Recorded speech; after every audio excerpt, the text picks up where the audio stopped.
All right, so today we had a disagreement over the question of vegetarianism, and we'll kick that off.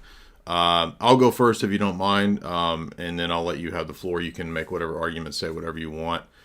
I would say that if that it's not possible that Jesus is a vegetarian, and my argument would be that if we begin by looking back at the book of Genesis, in Genesis 9, God says to Noah that he has the ability to eat animals now after the flood. This was not something that was allowed prior to that, but you have a specific allowance that's made in Genesis 9 when the law is given, and the law is not given by a different deity unless you want to adopt what's called Marcionism, and that would have its own set of problems.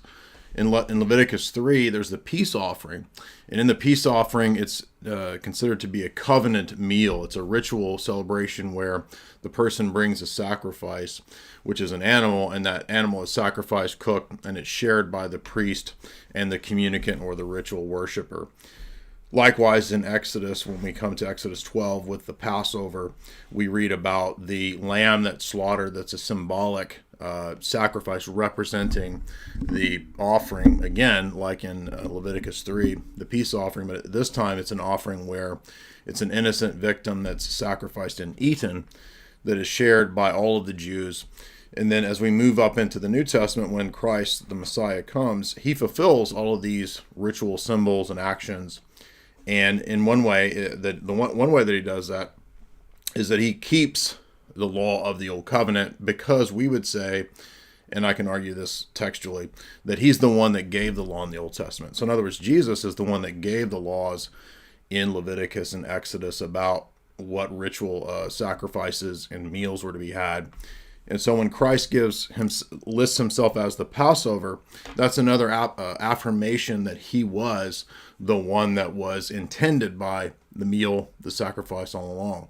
Thus, it could not be possible for Christ to be the Pascha, as we call him in the Orthodox Church, which is the Greek term for Passover. He couldn't be the Pascha meal if he wasn't the fulfillment of the actual eating of the animal in Exodus 12. Likewise, in the New Testament, we have Jesus after the resurrection eating fish with his apostles, which shows us that he does not, even after the resurrection, reject the possibility of eating flesh or eating meat. The church also had to deal with this early on in the days of Paul. Paul wrote to Timothy and pointed out in the first, it's 1 Timothy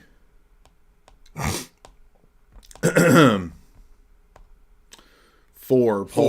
First Timothy 4, Paul says that people will forbid marriage and the eating of meat, which is a doctrine of devils ultimately.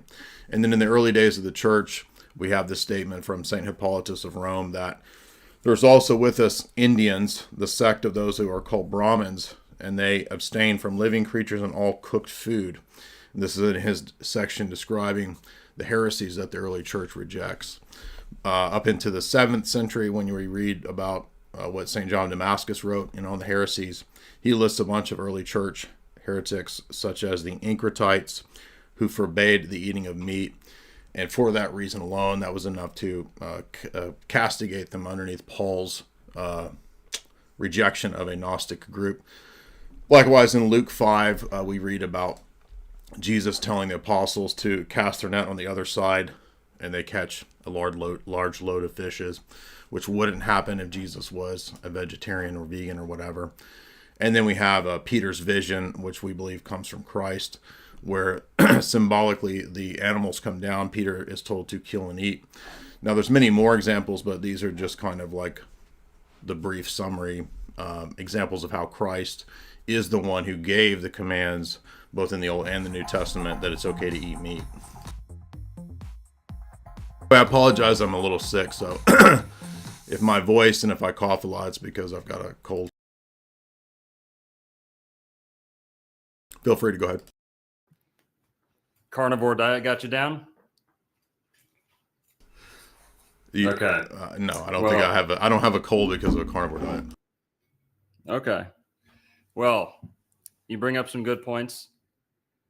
And I'd just like to say that from the beginning, man was created vegetarian. Jesus came to redeem us and set us back to the Genesis standard. I don't think it's Christian-like of you to use Exodus or Leviticus to justify a diet, when in fact, you look at Jesus' own teachings, he would not do the same. He would take it back to Genesis and say, from the beginning, it was not so. I think you'll agree with that. Jesus, from the beginning, he's all about setting us back to the Genesis standard, which is Genesis 1:29, fruit and herb bearing seed. Kills nothing. It's the optimal human diet. It is the original human factory settings. But just to state my position up front is Jesus was a vegetarian. At worst, or best in your case, he may have been a light pescatarian. He may have had a comfort with fish. But I think we're going to show that his place of birth, the community he was a part of, his family members all point to a vegetarian diet. Not only that, you belong to the Orthodox Church. The Orthodox Church puts a heavy emphasis on a vegetarian diet. And we can get to all these points, later on. But you bring up Timothy 4. Timothy 4 has to do with meat. It does not say flesh or corpse. Timothy 4 says, they will eat herbs, right? It's down to herbs. Is that true? I think we're on a time lag here, by the way. I mean, it says abstaining from meat, so I can look up the Greek word if you want. Right. So meat does not mean all flesh. Going back to the Genesis definition, meat means fruit and herb bearing seed. It's not until Noah gets off the ark. And by the way, you bring up Noah. Well, hold on. Where do you get that meats is herbs and seeds?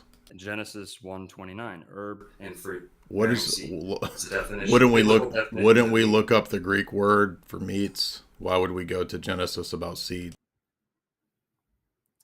From the beginning, we were created fruit and herb bearing seed.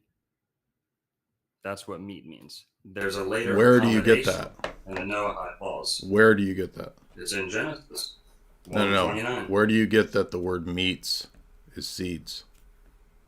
That is the broad Christian interpretation. So where is that? Says who? I mean, I can look at the Greek right now. Well, the burden of proof is on you, I guess. No, the burden of proof is not on me because it's a ridiculous, outlandish claim. Meat means food. It does not mean flesh or corpse.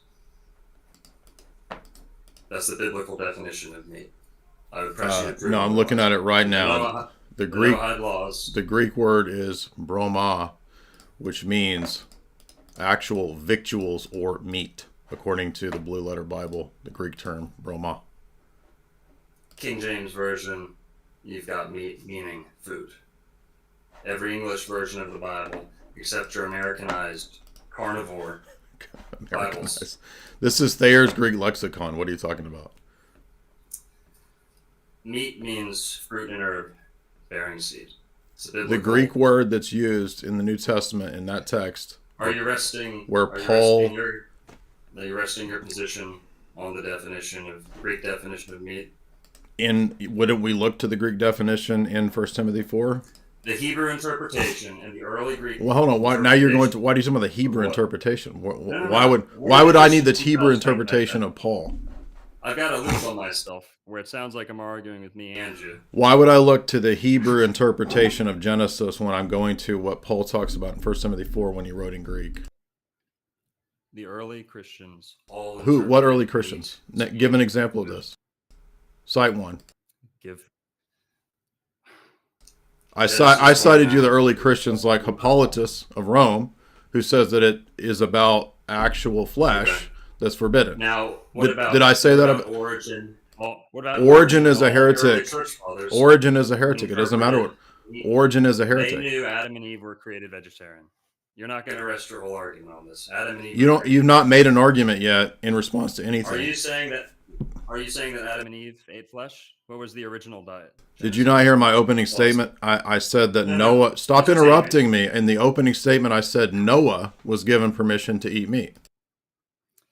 Now, that's actually a punishment because God caught him sacrificing animals.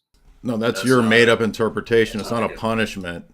You understand this would lead to Marcionism, right? So, did Jesus attend... Did Jesus attend Passover? No, they don't. You're making this up. You can't cite. I just gave you Hippolytus.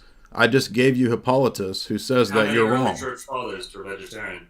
You can't name one. That's not true. I mean, I'm citing you. I'm citing you right now. Origen is a heretic, and so is Tertullian. So you cited two heretics. Okay, you call them a heretic. No, they're not accepted by the church. Either Catholic or the Catholic and Orthodox churches reject those two people as heretics. Canonized vegetarian saints. There might be monastic people who've taken a vow to eat that kind of a diet, but that's not the same thing as whether or not God permitted it, or whether Jesus was a vegetarian. Did Jesus attend Passover? He did not eat lamb. He proposed bread. Is he the Passover lamb? Sure, that doesn't Okay. Who gave the law in Exodus? Who gave the law? Who gave the? Listen, the majority. Be quiet. The majority. Don't tell me you're out of here. We're done. Tell me to be quiet on my. Who gave the law? Who gave the law in Exodus? Give us a fair say. So you're not going to answer. You're not going to answer. Who gave the law in Exodus? Did Jesus give the law? God gave the law. Is Jesus God? Not one and the same. Yeah, but he was the one in John 5. He says he was the one at Mount Sinai giving the law. Okay. Yeah, so you're an idiot. Was a vegetarian. All right, I think I'm back now. As I was about to say, Jesus in Luke 22, 7-15 attends the Passover with his disciples. Jesus is the one that gave the Passover. I mean, it's literally utter nonsense to think that there was some other God. That's why I said he would have to be some form of Marcionite if he wants to defend this position. And the Greek word, if you want to look it up, it's broma in Strong's 1033, and it is a reference to victuals. And for example, in Luke 9, it's used in the context of the fishes, to go and buy, quote, meat. I'm looking at the references. Paul uses the same term about meat, and it has to be specifically flesh in 1 Corinthians 8 and 1 Corinthians 10. And so meats and diverse meats is clearly talking about unclean foods and meats. Unclean in the Jewish context would have to be flesh meats, or else it makes no sense. So this guy has no idea what he's talking about. The only two people he cites are Origen and Tertullian, who are both heretics, which is ridiculous. And you're not going to come on my channel and tell me to be quiet.